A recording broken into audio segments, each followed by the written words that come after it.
I hadn't expected it to feel this way, walking back into my childhood home after all these years. It wasn't supposed to be like this. The house looked the same, but I wasn't the same. I barely recognized myself in the reflection of the hallway mirror. Tattoos now covered the arms that once wore school uniforms, and my once bright eyes were clouded with the weight of bad decisions. I stood there, frozen for a moment, fingers tracing the doorframe where I used to mark my height, the same frame that had stood unchanged while I, a runaway at 16, had lived a lifetime outside its walls. I didn't belong here anymore. The walls of this house once held laughter, love, and warmth, but now all they seemed to hold were ghosts of a life I had abandoned for the streets. I had been the golden child, the pride of my parents. But I had run away, convinced I was escaping their smothering love. I thought the world outside would be more freeing, but instead, it swallowed me whole. The sound of my mother's voice snapped me from my thoughts. "Is that you, Daniel?" I could hear the hope in her voice. It made my stomach twist. I hadn't heard that name in years, but it still sounded like it belonged to me. I stepped into the living room, and there she was, standing by the window, hands clasped together as if she were praying for this moment. Her eyes locked onto me, and I saw the years of worry flood her face, but then, there it was, the relief. She was still the same. She hadn't given up on me. "Mom," I said, my voice coming out rough. I hadn't expected it to sound so cold. It wasn't how I had imagined this moment, but nothing ever was. She rushed over to me, her arms outstretched. The hug was tight, too tight, like she was afraid I would disappear again if she let go. For a second I stiffened, unsure how to react. Her warmth felt foreign, almost suffocating. But then, something broke inside me and I let my guard down just a little. I could feel her tears on my neck as she whispered, "I thought I'd never see you again. You've come home, my boy." I pulled away just enough to look at her. She was still the same, soft features, gray hairs at her temples, but still glowing with that same love she had always shown me. I opened my mouth to say something, anything, but I couldn't. What was I supposed to say? Sorry I left? Sorry I became the person you never wanted me to be? Instead, I just nodded, my throat too tight to speak. Then my father entered, his footsteps slow, deliberate. His face softened when he saw me, but there was a sadness there too, one that I hadn't expected. He didn't rush to hug me like my mother did. He just stood there, his eyes flicking over me, scanning me like he was unsure if he should be proud or scared of what I had become. "You've changed," he said quietly, his voice thick with emotion. I could feel the weight of his words. "I know," I muttered. There was no way to explain the changes, no way to tell him how far I had fallen. He didn't say anything else, just shook his head, his hands buried deep in his pockets. I could feel the disappointment radiating off him, but I didn't blame him. I had become everything they warned me not to be. "Where's Aaron?" I asked, trying to steer the conversation somewhere else, anywhere else. Mom's face immediately shifted, and I caught the briefest glimpse of unease. "He's upstairs," she said quickly. "He's waiting for you, Aaron. My adopted brother. The perfect one. The one who did everything right." I couldn't help but feel a little resentment bubbling up. He had stayed, played the part of the son they wanted, and now here I was, the failure. I glanced at my father, who was staring at the floor, avoiding my eyes. Something was off. "Everything okay?" I asked, the question coming out more like an accusation than I intended. He looked up at me then, but it wasn't the gaze of the man I remembered. It was distant, guarded. "Everything's fine, Daniel. Just, we've been through a lot." I couldn't tell if he meant himself or if he meant me. I didn't know which one hurt more. "Well, I'm back," I said, trying to sound casual. "It's been a while." I was back, but I wasn't the same. And neither were they. The family I remembered, the love I once knew, felt distant now. I was a stranger in my own home, and no matter how many times they hugged me or called me by my childhood name, I couldn't escape the truth. I wasn't their son anymore. Not the same one. Not by a long shot. But as I looked at their faces, my mother's still hopeful and my father's still broken, I knew something else. I wasn't ready to walk away just yet. Not without finding out the truth about Aaron. Something wasn't right. I thought I had returned home for a simple reunion, but nothing ever felt simple anymore. It wasn't just the house that had changed, it was everything. Every corner of this place seemed to whisper of a time before I left, a time I could never get back. But I hadn't expected the shock to come. From Aaron. I had always thought Aaron was the perfect son. The one who followed all the rules, the one who never strayed from the path. My parents loved him. Hell, I loved him too. He was everything I wasn't. Obedient, charming, smart. He was the one who never made mistakes. But that night, I overheard something that shattered everything I knew about him. I was sitting in the kitchen, pretending to read, when I heard the voices coming from the living room. My parents and Aaron. They were talking in hushed tones, but I could still hear the urgency in their voices. "I don't know how long we can keep this from him," I heard my mother say, her voice strained. "You can't tell him." Aaron's voice was calm, too calm. "He'll never understand. We're just protecting him from the truth." "What truth?" My heart started pounding in my chest. Then my father's voice, low and weary, "He'll hate us. He'll never forgive us." I had to know what they were talking about. Slowly, quietly, I crept closer to the doorway. I was trembling, not from fear but from the heavy weight of uncertainty. "I'm doing this for all of us," Aaron said, and I heard something in his voice that made me freeze. There was a coldness, something sharp that I hadn't noticed before. "It's the only way." My stomach churned. What the hell was he talking about? "You need to tell him, Aaron," my mom urged. "He deserves to know." There was a long silence before Aaron responded, and when he did, his voice was almost a whisper. "I don't want him to know. Not yet." That was it. I couldn't listen anymore. I stepped back, retreating to the hallway, my mind racing.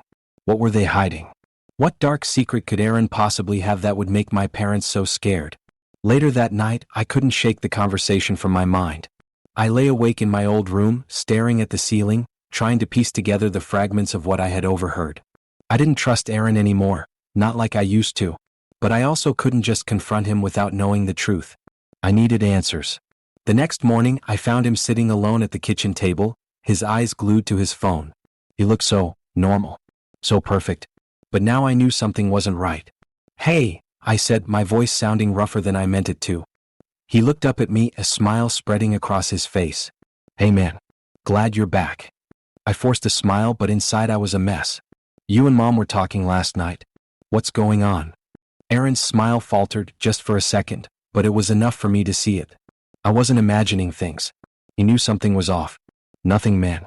Just family stuff," he replied, his voice too casual. I leaned against the counter, crossing my arms. It didn't sound like nothing. "What's the secret?" He looked up at me, his eyes narrowing. "There's no secret. It's just complicated." My heart raced. I wanted to believe him, but something in his tone told me he was lying. "Complicated how?" I pressed. Aaron didn't answer right away. Instead, he shifted in his seat, clearly uncomfortable. "It's not the right time, Daniel. Seriously." I stepped closer, staring him down. "I heard you, Aaron. I heard everything. What's going on?" His face hardened, and for the first time, I saw the cracks in the perfect image he had always projected. "You don't get it," he snapped, his voice low. "I'm trying to protect you, okay? From all of this." "Protect me? From what?" I was starting to feel angry now. The walls were coming down, and I didn't like what I was seeing. "I can't say right now. Just trust me." He stood up abruptly, his eyes pleading, but there was something about his expression that didn't sit right with me. "You're not the perfect brother anymore, Aaron," I said, my voice cold. "I'm not buying your lies." He took a step toward me, his voice barely a whisper. "You don't know everything, but you will. So, just stay out of this." I felt a chill run through me. "Why are you so scared?" His eyes flickered, and for a moment I saw fear in them, real fear. "Because I'm not the person you think I am." I didn't know what that meant, but I knew I couldn't let it go. Something was happening, something big, and Aaron was at the center of it. But I also knew that whatever this was, it wasn't going to stay buried for long. I would find out the truth no matter what it took. I had always thought Aaron was my perfect brother. But lately, my perception of him and everything around me had started to fall apart.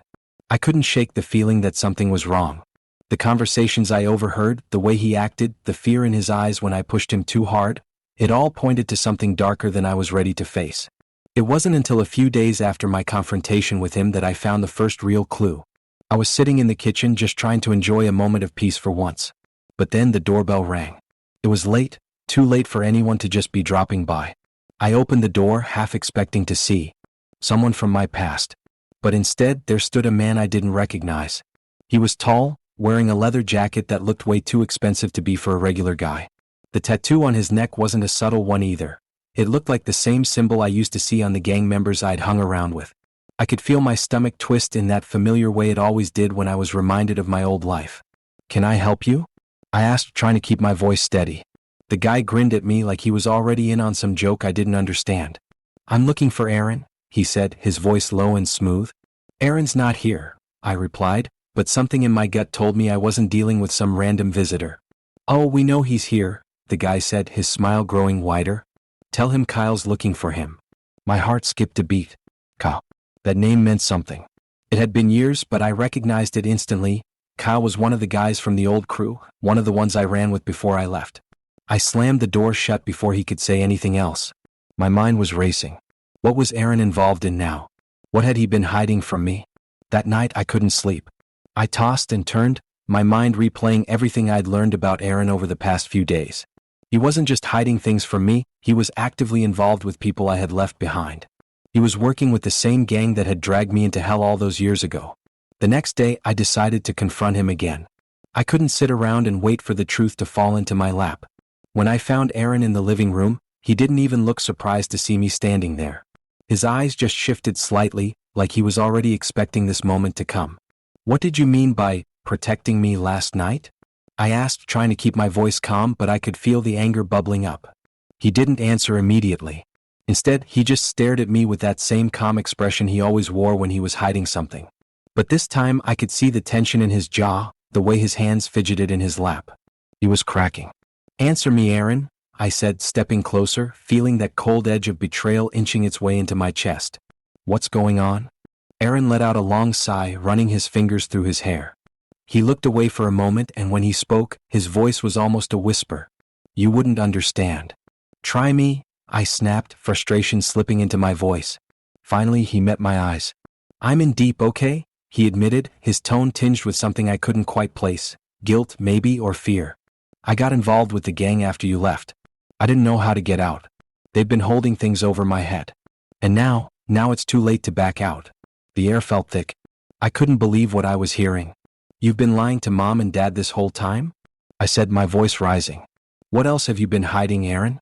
How deep does this go? He winced, clearly uncomfortable with my questions. I didn't want to bring this on them.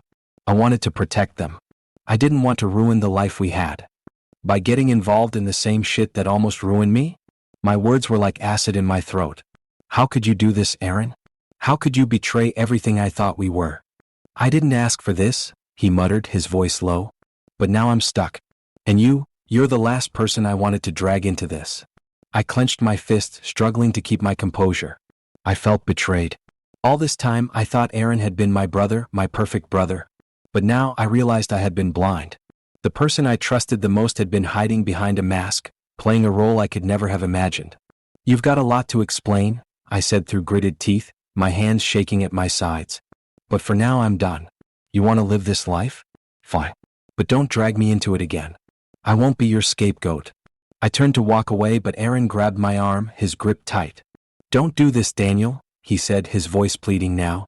Please just trust me. I never wanted you involved. I trusted you, I shot back, my anger flaring. And look what you've done. I pulled away from him, the betrayal cutting deep. I didn't know what I was supposed to do anymore. All I knew was that my world had just cracked open, and the person I had always looked to for support was now my enemy.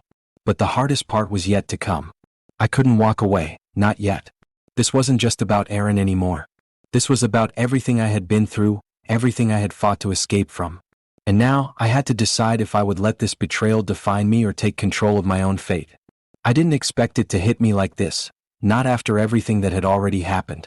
But there I was, sitting at the kitchen table, flipping through the stack of mail my parents had left out for me. That's when I saw it, a letter with Aaron's name written across it in my mother's neat handwriting. Thought nothing of it at first, but something inside me told me to open it. I tore open the envelope, the paper inside crisp and fresh. The moment I saw the words, everything stopped. My hands started shaking, and I could feel the heat of rage building in my chest. Daniel, we know you're hurting, the letter started, but Aaron is doing the best he can. We need to protect him from the truth. We don't want to lose you both. I blinked, reading it again, the words blurring in front of me. The truth? What truth? My parents were lying to me. They were keeping secrets about Aaron, protecting him from something he had done. I felt sick. They had been so blind, so hopeful that they could shelter me from it all. But I was done being sheltered. I wasn't a kid anymore. I had already seen the darkness Aaron had been hiding, but now I knew the extent of it. I wasn't just some casualty in Aaron's plan, I was the enemy, and it was all coming to light. I slammed the letter down onto the table, frustration and betrayal consuming me. How could they? How could they keep something so big from me? They knew what was happening and they chose to protect Aaron instead of me. I couldn't just sit there anymore. I needed to confront him. I stormed up to Aaron's room, fury rushing through my veins. This was it. The truth was finally going to come out. I burst into his room without knocking. He looked up, startled, but there was no fear in his eyes, not like there should have been.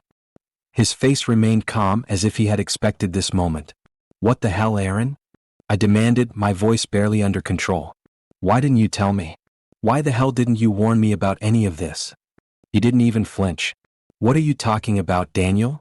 His voice was too smooth, too casual. I slammed the letter down in front of him, watching his face as he read it. His expression didn't change, but I saw the slightest twitch at the corner of his mouth. He knew. He knew everything was about to unravel. You've been lying to me, to Mom and Dad. You've been hiding who you really are, I said, each word cutting through the air like a blade.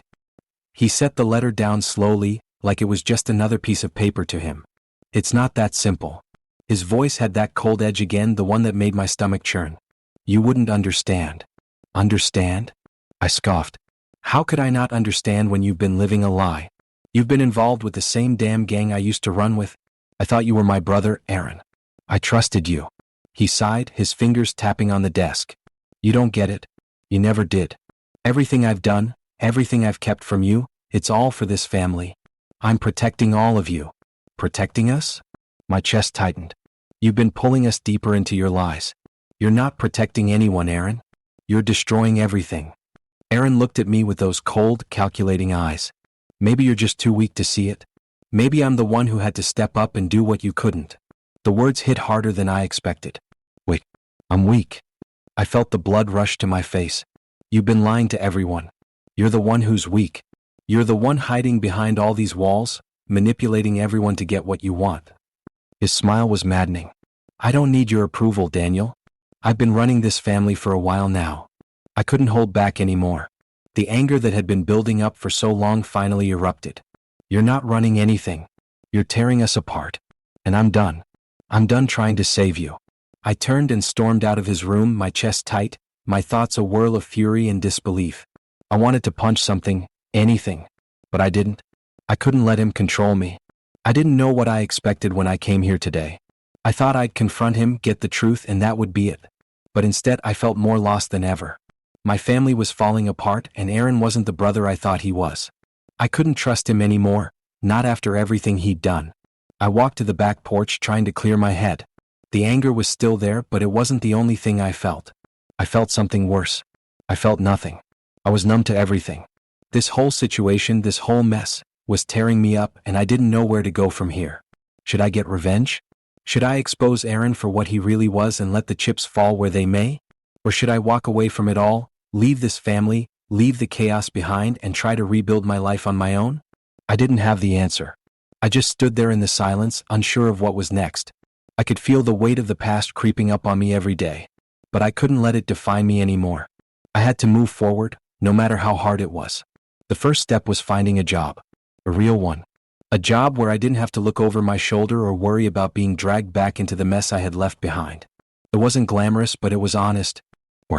I started at a small construction site doing grunt work. It felt strange at first, having a purpose that didn't involve running with the wrong crowd. But every day I felt like I was building something more than just walls or foundations. I was rebuilding my own life, piece by piece. One afternoon as I was taking a break, I saw Aaron pull up in his car. He wasn't supposed to know where I worked. He had no reason to be here. But there he was, standing at the edge of the lot, watching me. Nice job, huh? He called out, his voice dripping with sarcasm. You really traded up, huh? I ignored him, trying to focus on the task at hand. But I could feel his eyes burning into the back of my head. You think you're better than me now? He continued, stepping closer. You think you can just walk away from the life you know? You'll never escape it, Daniel. It's in your blood. I gritted my teeth, my hands curling into fists. I'm not you, Aaron. I'm not living in the past anymore. Funny because I think the past is still very much a part of you, he said, his tone sharp. No matter how hard you try, you'll always be the same. You'll always be that kid who ran away. I was done listening to him. You're not going to control me anymore, I shot back, my voice low but firm. This is my life now. not yours. I saw something flicker in Aaron's eyes, anger, frustration, maybe even fear. He didn't say anything more, just turned and walked away. As I stood there watching him leave, I realized something important. This wasn't just about Aaron anymore. The real fight was with myself. Every setback, every time he tried to drag me back, I had to choose to rise above it. I couldn't keep running. Not from my past. Not from him. I couldn't put it off anymore. The weight of everything Aaron had done, everything he'd hidden from me, was too much to bear. But this time I wasn't the same person. I wasn't the angry kid who used to lash out every time I felt wronged. I had rebuilt myself. I had learned to control the anger, to think before acting. When I saw Aaron again, standing in the same spot where we'd clashed before, I felt a strange calm settle over me. He looked surprised to see me. I don't think he was expecting me to approach him, let alone talk to him the way I planned to. I crossed the room slowly, keeping my voice steady. "We need to talk." Aaron raised an eyebrow but didn't move. "Talk about what, exactly?" I could see the hint of fear in his eyes. He knew this was different. He knew I wasn't about to shout at him or throw fists. This time I was going to destroy his lies with cold, hard facts. "I know everything, Aaron," I said, my voice clear. "I know you're still involved with the gang. I know you've been hiding it from everyone. But most of all, I know you've been manipulating me, lying to me, and pretending to be someone you're not." He flinched just for a second, but it was enough for me to know I was right. I took a deep breath, letting the silence hang between us before I spoke again. "You never wanted me to see the truth, did you? You wanted me to stay the perfect little brother while you were the one pulling the strings." Aaron shifted uncomfortably, his facade cracking.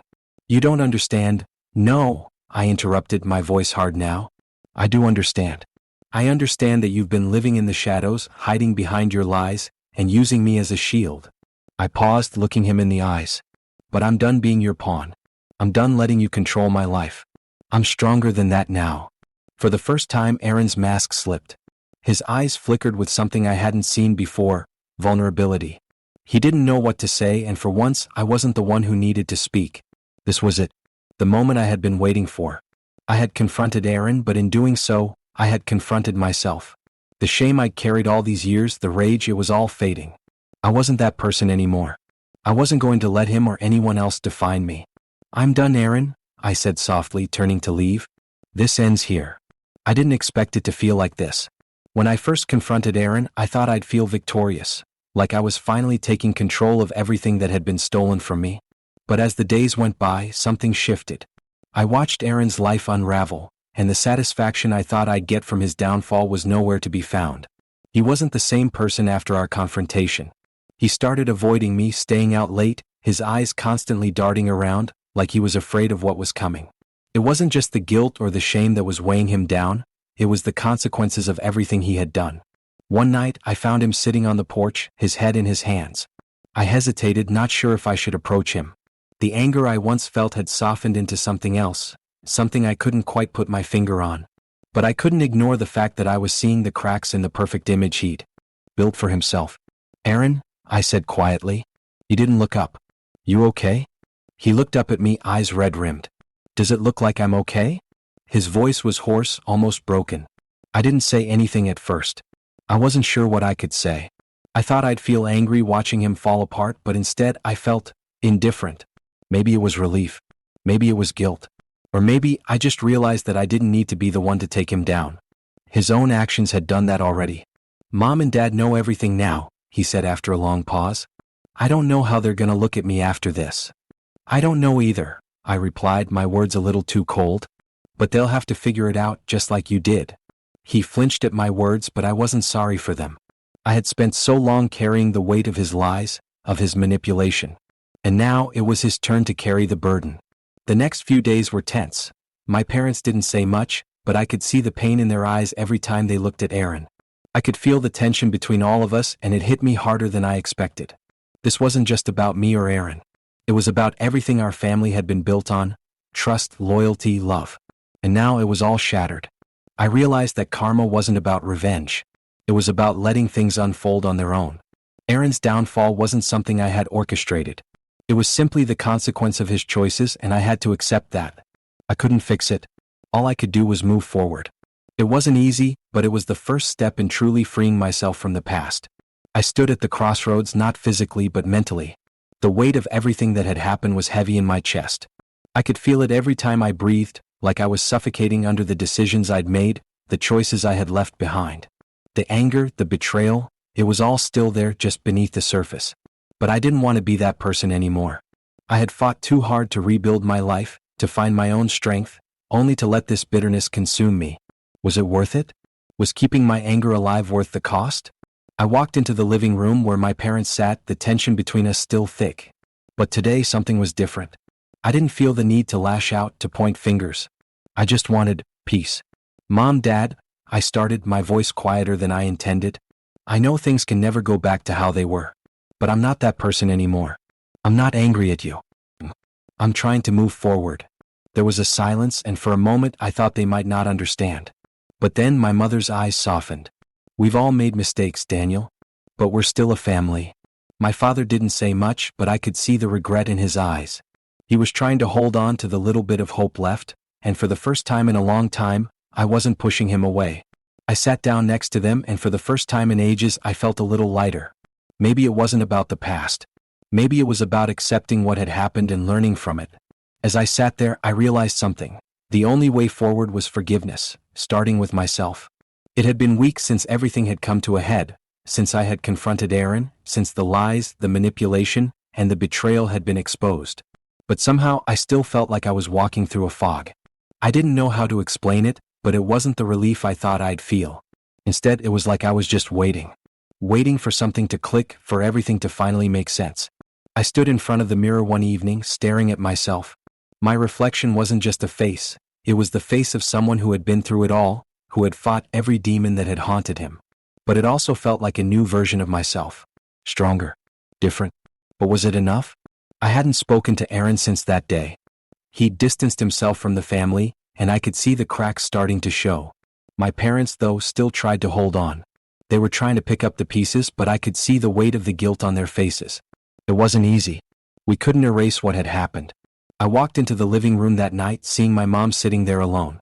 She didn't look up at first, and I felt a wave of emotion hit me. Sorrow, regret, but also something else. Understanding. Mom, I said, my voice quieter than usual. She turned to face me, her tired eyes softening when she saw me standing there. Daniel, she whispered. I'm so sorry. We should have never kept this from you.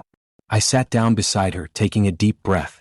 It's okay, I said, though part of me didn't feel like it was. But I had to let go. I had to. You didn't know. None of us did.